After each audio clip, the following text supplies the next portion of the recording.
A little bite of Coney Island in Gurnee, Illinois. Will it treat your stomach better than a Nathan's hot dog?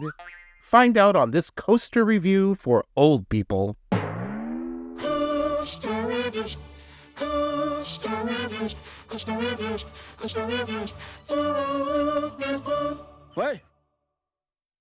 Hey, fogies. Eric here with a coaster review for old people. Are you over 30? Do you have children? Either way, you are a coaster old person. In this review, we are provoking a Viper. Viper is a large wood roller coaster located at Six Flags Great America in Gurnee, Illinois.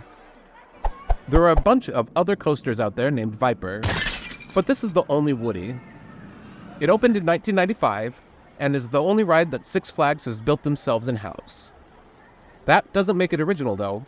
Great America's Viper is one of 8 full-size coasters that have been built over the years as replicas of the historic Coney Island Cyclone, but it is the only one that is still operating as it was when built. Since you probably are also not operating as you were when built, grab your walkers, because we're taking an amble down a historic boardwalk. While many similar amusement boardwalks have either faded into obscurity, Coney Island is still going strong. The Coney Island Boardwalk and its amusement ride stand as historic symbols harkening back to a bygone era. Among these attractions, the Cyclone stands out as the most iconic, not only because it is one of the world's oldest roller coasters, having opened in 1927, but also its location in New York City has contributed to its lasting fame as it has been prominently featured in television and film.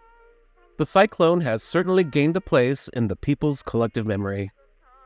The Cyclone was made a New York City landmark in 1988 and listed in the National Register of Historic Places in 1991.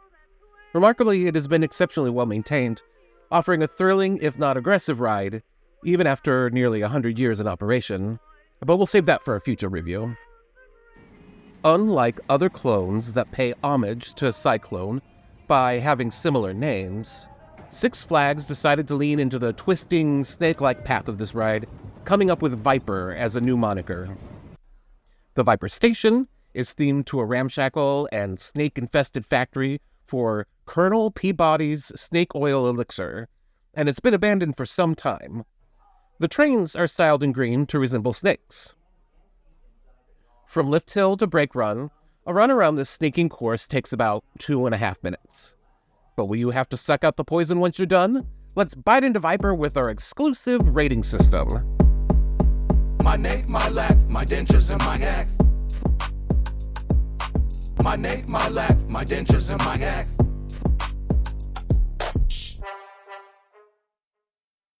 My neck, will I need a chiropractor afterwards? My lap, how constricting are the restraints? My dentures, will it rattle my fangs loose? And my ack, will I lose my lunch? All are on a scale of 0 to 5, with 5 being the most intense. My neck.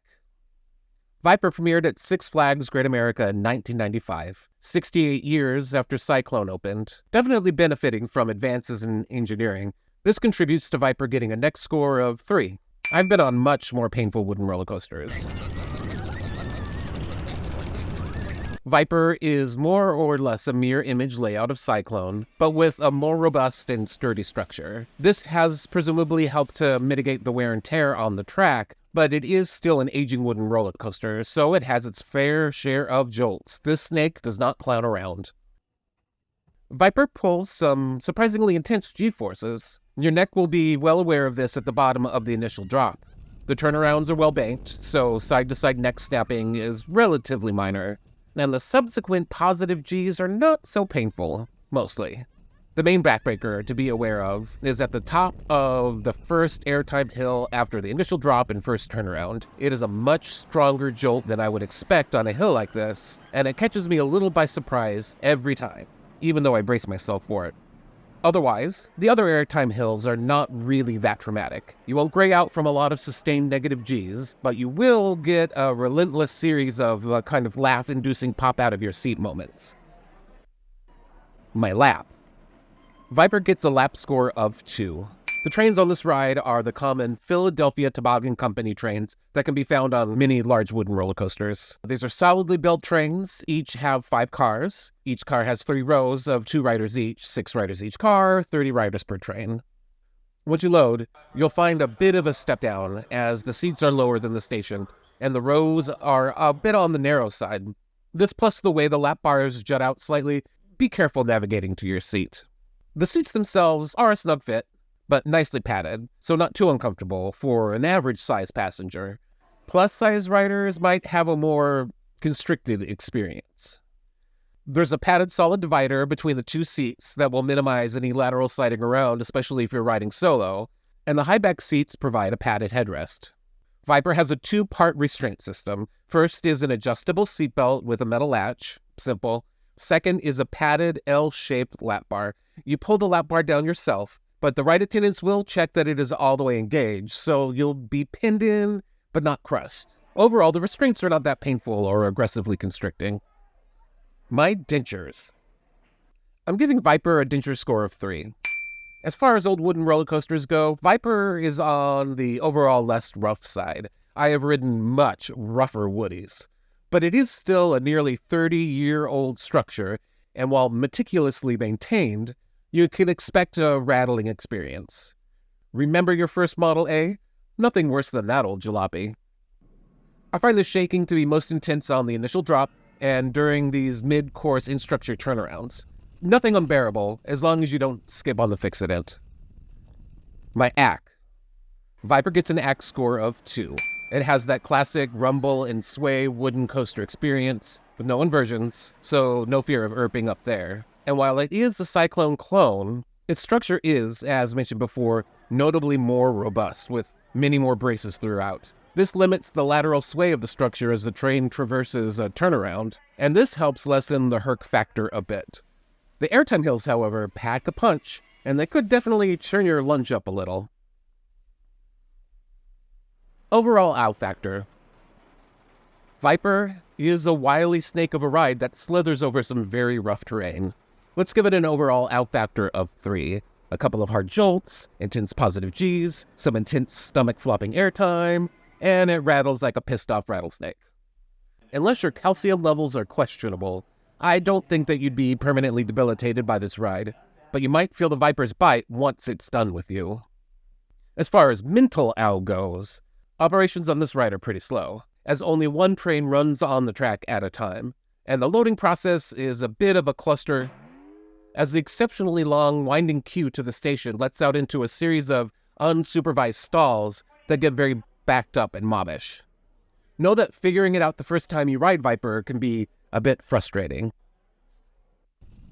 Wow factor. I'm going to give Viper a wow factor of 3. It is a classically styled ride with amazingly sustained pacing. Some newer steel coasters have only one mind-bending element and a teeny-tiny runtime. Viper just keeps going, keeping the thrill level pumped throughout its nearly 3-minute duration. You will be struck with just how surprisingly long this ride feels. And even though it opened in 1995, it is filled with early 20th century nostalgia. Whether you grew up with the Coney Island Cyclone, or have the chance to visit any other classic wooden roller coasters in your youth, this ride will remind you of that early thrill. Choose your venom. If a rough but not unbearable ride is a deal breaker for you, give it a miss. You're not missing anything original. But if you're up for handling the snake, it is an unexpectedly fun ride. I think you'll have a pretty good time. Just be sure to pop a couple Advil beforehand. Well, that wraps it up for this coaster review for old people. Be sure to like and subscribe, and smash that bell icon to be notified of our future videos. If what I just said sounded like gibberish, ask a young'un. If you think you're not an old person, but still found this review informative, please consider sharing it. As a side note, for a really enjoyable expose on Coney Island, I highly recommend popping over to the Defunctland channel for their History of Coney Island video. Thank you for stopping by, and remember, be caring, be daring, and don't break a hip. Bye! My neck, my lap, my dentures, and my hack. My neck, my lap, my dentures and my act. My neck is a tower when it start to fall. My lap is a throne, go and fetch my shawl. My dentures are my armor, they replace my teeth. My act is a shower, it's where I find my relief. My neck, my lap, my dentures and my act.